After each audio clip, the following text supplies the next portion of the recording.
Kansubire nti no mwasibye bulungi yonna gye musinzira okubeera ng'ate mumpuliriza mujje baleko gyonna gye mutussako engalo basasirako mwenna abayita mu bizibu eby'enjawulo basanyukirako mmwe abatuuse ku buwanguzi mwe abakuliza amazaalibwa olunaku olwaleero mbagaliza amazaalibwa amalungi ag'essanyu so nga ate mwe abafiiriddwako abantu bammwe ssemyoyo gy'abagenzi katonda agiwumuza emirembe agiramuze ekisagumya emitima abaka b'enganda sakate n'ab'emikwano amanya enze omumbejja Aisha Nassolo buserevu mba ntuuse n'agandesa essaawa eno yennyini munansonyiwa embadde endudde okuwulikika wano eno olw'ensonga nti mbadde mulwadde naye nga alhamdulillah katonda yasobodde okubeera nga anzisusa naye nga amawulire go ganna ku nnyo nnyini ddala ag'okubeera nga bambi waliwo nkuba kyeyo oba baneeno be bayita bakadde amafiiridde ate wali mu ggwanga erya Saudi Arabia ono omwana muwala bambi ategerekeseeko nga Namatovu Sauda era nga abadde akola mu nnyumba ya Muwarabu kigambibwa nti wano mu Uganda abadde awangalira wano Masaka era buterevu ngenda kulekerako akatambi osobole okumanya byonna ebibadde bikwata ku mugenzi bambi tusaba omwoyo gwe katonda guwumuze emirembe agulamuze ekisagumya emitima abaka b'enganda saakaati n'ab'emikwano ffenna ly'ekkubo ekitwawula oli ate kubeera nga munnange asookayo munne wabula ffenna bahasolazi gye tuwangaalira mikwano tweteeke ate munnange musala katonda sobole okubeera nga ate atusasira so nga ate we tudda ku ludda luli eri olwa Dr. Cephco ebyabwe byawanvuye dda Dr. Cephco Sheikh Umar saakaate ne mukazi wa Dr. Cephco Joey munnange Dr. Cephco bw'ati avuddeyo n'agenda maaso n'okubeera nga ate atuwa amawulire ffenna agatuwuniikiriza nga munange Sheikh Umar wagenda maaso n'okubeera nga ate asonseka mukazi w'ono Joey obugambo embu munange amalidde eddala ebbanga ng'amukwana era yamusuubiza n'omugulira emmotoka bingi ddala butereevu ngenda kuba mbikulekerako mu maaso kawo ogende maaso n'okubeera nga ate munange obyekkanya ngenda kuba nkulekerako obutambi buno ogende maaso n'okubeera nga ate obwekkanya kyenkusaba kiri kimu komenti ogiteekeko wansawo ate mu comment section subscribe nga gwatannaba teekako akadde mukwano gwange like nga video eno nenge ekisinga obukulu toseetuka nkomawo essaawa eno n'amawulire amalala mangi nnyo nnyini ddala goodbye for now. Kitalo nnyo kitalo ddala ekya muganda waffe Namatovu Sauda tambuza vidiyo eno etuuke ku bazadde be omwana ono afiiridde mu ggwanga erya Saudi Arabia mu kibuga Jeddah ku offisi eyitibwa Al Sada yajjira mu kampuni eyitibwa Absolute Labour era ng'esangibwa Namuwongo kigambibwa nti omwana ono w'e Masaka abadde amaze ebbanga ddene mu kiyumba nga mulwadde naye ndowooza baboosi be balabye nga takyalina lugendo ne basalawo bamuze ku woofiisi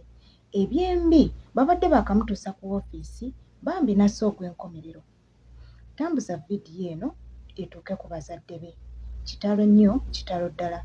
omwoyo gw'omugenzi omukama agulamuze kisa Namatovu Sauda w'omulamirembe Sekawumalu kakwana mukazi wange mukazi kijowi olunaku lwe bankwata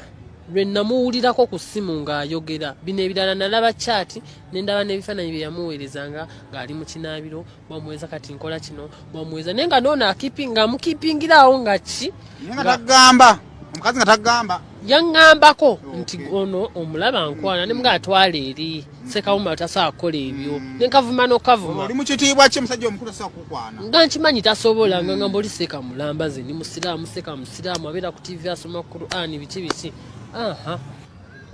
Sheikh Umar yankwirako ku ssimu Sheikh Umar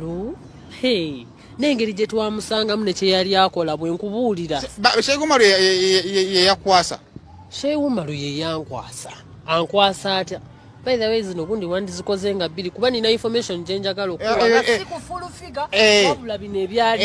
eyagundi jimpe eyaseka jimpe njikuwe kati eyaseka jimpe kubanga tiktokers gaga kubanga ejo maseka yankwira ku simu yali banga liise nangamba olunaku lwengatta Joey ne Ivo nankubira essimu nangamba wanani kubidde ku simu tinedda era ne ekyo kyokoze kirungi nga simanye kubaze samanya wagitajetandikira Sekawumalu yatandika okwogera ne mukazi wange omwezi gumwe mabiganga n'ebya fulufiga tebinnabeerawo yatandika dda okwana mukazi wange ng'amuweereza amaloboozi amuweereza ebifaananyi bye eby'obwereere Sekawumalu ono waffe afaanana atya ng'ali bwereere nkunyumiza information kati chova nade eno top secret information njagala jibawera ku TikTok mutekeyo kwegamba agambe kana akasajja ke bali batrying okutrackinga Joey nga abadyo ebimoni bamuwayiriza mbu yalimbo abasaba sente ekyo mukazi wange tasobola kikola tasaasaba muntu yenna sente mbupereza jisi biri babikola obimanyi okusuula omuntu naye ekyemmanyi kye nalabako n'agange Cephco ono yali akwana mukazi wange batandika nga mukwana yamusangawo mukazi gobeera naye waka kanti katono mukazi ali mu limelight ovise enamba y'essimu nali nagiteeka ku akaunti ye for information kati nga nkimanyi bana baagala okwana bajja kujja bainboxinge balowooza bainboxinga kiki kumbe essimu zonna bbiri mbeera nazo naye mu kukyatinga naye bakyatinganga ne bakyatinga ne bava ku bye baali bawogerako ebyo byonna bye baaliko ne batandika mboozi ndala yajja ng'ayagala nga womanyi nze sekawumala omanyi nti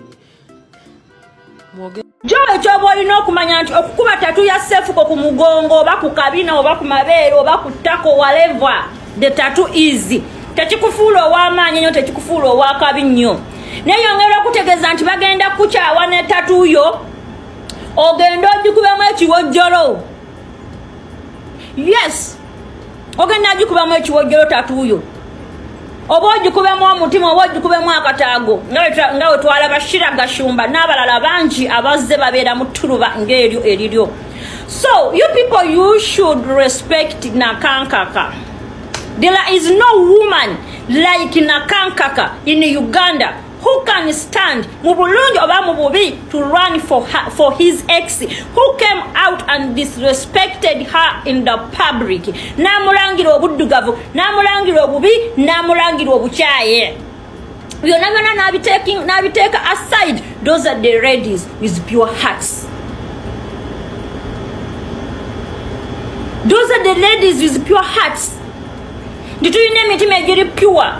Tetwagaliza abantu bibi. Tusobola okubeererawo n'omuntu. Tusobola okubeererawo n'abantu abatatwagaliza. Ate trust me, we are blessed.